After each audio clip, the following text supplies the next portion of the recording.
What do people learn too late? To protect their ears, you don't want to live with tinnitus for the rest of your life because you were exposed to a loud noise once. Setting and respecting boundaries, how to give a genuine apology, and other such communication 101 skills. Take care of your teeth. That salary amount is not the entirety of an equation when deciding where to work. You have to take into account the cost of living, commute times, the safety of the nearby area, and the convenience of living in the area. Studies have shown that taking a 20-minute longer commute is as bad for your job satisfaction as a 19% pay cut. On top of that, wealth equals money in, money out. If a new job pays 20k more, but if rent/property prices are 30k more per year, you are taking a pay cut. On top of that, you have to consider your future. Do you have to move to an undesirable location to work there? Crammed in a little apartment, where the nearest services are an hour away? What about air quality? What about noise levels? Is this a place where you want to start a family and raise kids? All of those play a factor in determining the desirability of a job. I'm a firm believer that my job doesn't exist outside this city is a bullshit myth. Even if you're a super specialized rocket scientist with a PhD in orbital dynamics, NASA is not the only organization with a job opening for you. The importance of writing skills for formal contexts. Writing is an important skill in nearly any field, and the more a career advances the more important it becomes. The lack of adequate writing skill often holds back a career. Yet many people squander their opportunities to learn writing because they think their class assignments are empty busy work, and they figure their skills in spoken English and informal text messages will carry over when they need to write for work. How dangerous driving a car can be. That the cliche "you never know when it's the last time you'll see" to someone should absolutely be remembered for every occasion. My best friend Josh died in a car accident this past Saturday, and the last time I saw him, we got in an argument, and he left, and we didn't speak after that. I'm destroyed by it. Edit. Thank you all so much for the support, and for the awards. I do have a great support circle outside of this, but all these replies and condolences really shows the empathy complete strangers can have.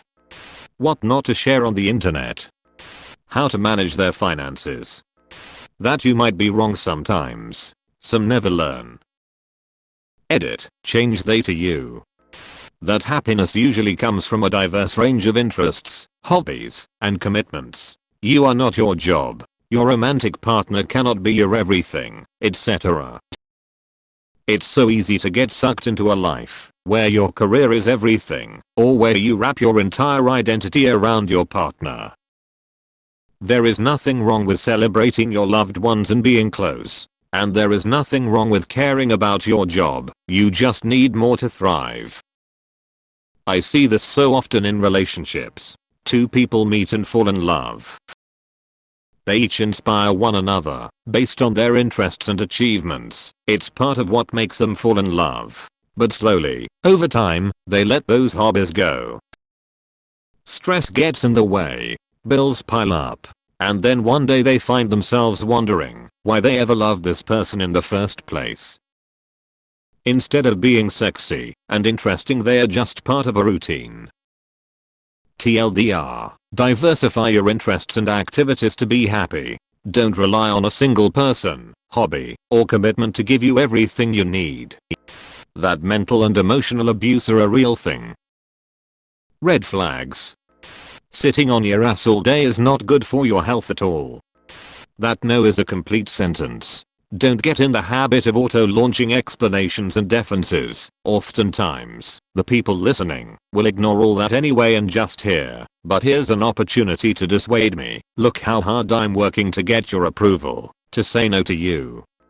The value of a good/unconditional friend. That some things can never be undone. The actions you take, and the words you speak, will come back around sooner or later. How to communicate. Mistakes have consequences. Sometimes they are huge consequences, such as a mistake while driving, could kill yourself or someone else. Sometimes they are little consequences, but always learn from your mistakes, and that you should always be learning and improving yourself. The value of walking away from someone toxic in your life, even if it is your parents and family. If you are thinking of it, and are scared, and have somewhere where you can land in a safe place, then do it. It hurts like hell for a long while, but it gets better, and one day you realize how peaceful your life is, and you find you only miss the family you wish you had had. That it's never too late to learn. That most people will just help you, how and if they can, if you are honest with them. It seems like so many people feel the need to conceal what they actually want from you, and try to get it by presenting a half-truth or what they think you want to hear instead of just being straightforward. To appreciate their youth. That they are terrible at parenting. Don't worry if you aren't living an exciting or extravagant life. It's okay to live simply and quietly. It doesn't mean that you're wasting your life. Saying I love you, or wanting to reach out to your family, friends, and loved ones, but crippling anxiety stops you. You never know when it may be too late to say these things, so be in the moment and live/love in the present authentically. Don't ever think it's okay to talk to yourself in a manner you wouldn't let another human being talk to you. The biggest abuser I ever had in my life was my constant companion, the thoughts in my head. We often take care to choose our words when correcting a child or friend. But if *ANYONE* had talked to me the way I talked to me for 30 straight fucking years, I would have murdered them, and probably got away with it too. Be nice to yourself, you're the only you have. Interest rates, credit cards, credit score, money saving techniques, 401k. In other words, anything that keeps you from being trapped by poor money management. A cat on his back inviting a chesty rub is a trap.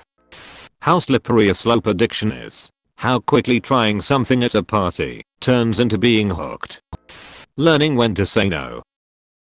Learning how to apologize when it's your fault, and how to not apologize when it's not your fault. That it's possible to do everything fucking right and still lose. Just life in it. Edit: I didn't know that was from Star Trek. I just know it from a comment on Reddit 6 months ago, and shit is true. Social media can consume your life. It's not all real, and not everyone posting pictures is having a great time, and not every "I love you so much we should catch up" is genuine. Edit: alright, I had no idea this would blow up, but I have to add some stuff to clarify. I wrote this because of the impact social media has had on my family. My mom will all the time look at the pictures of her friends and complain and even cry about her own life. It isn't just her, because I know for a fact that everyone in our community thinks the same way. They live to take pictures and show off on Facebook. Someone else I know is wasting money on expensive items when they don't have enough of it strictly to make a woman jealous on social media. For some people saying that it's not wrong to comment, you are right. There's nothing wrong with positivity under the pictures of girls. It's not okay when it's entirely fake, and if you don't know that someone can comment something nice and still hate your guts, you've gotta be new on earth. I have had so many rage-inducing people around me who are obsessed with social media and are letting it ruin their lives that I can't stand it. Except Reddit. That cutting toward yourself is a bad idea. How to not give a fuck about how others see you. Seems simple enough for me now in my 20s, but back in high school there were many fucks given about how others saw me. Ironically, those people that didn't care how others saw them were often the more respected ones. Edit: sorry, I should clarify, it's more about how to not give to fucks, not man at all. This is more about when you worry too much about what you're wearing, only saying what's cool, only being seen with the cool people, only listening to the music that will make you seem cool. If, for example, you are 16 and already onto your 8th boyfriend and all your friends are telling you to focus on other things besides boys, then you definitely should give a fuck about what they think. Not everyone is going to like you, no matter how hard you try.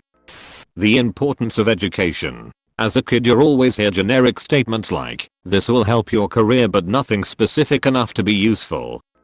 That hating people who are different makes you nothing but unhappy. To not stick, insert object, into, insert different dangerous object. That's being wrong, and changing your mind is actually nothing to be ashamed of. Edit. Now I finally get to write that sentence too. Thanks for the award, kind stranger. Close bracket. The view from halfway down.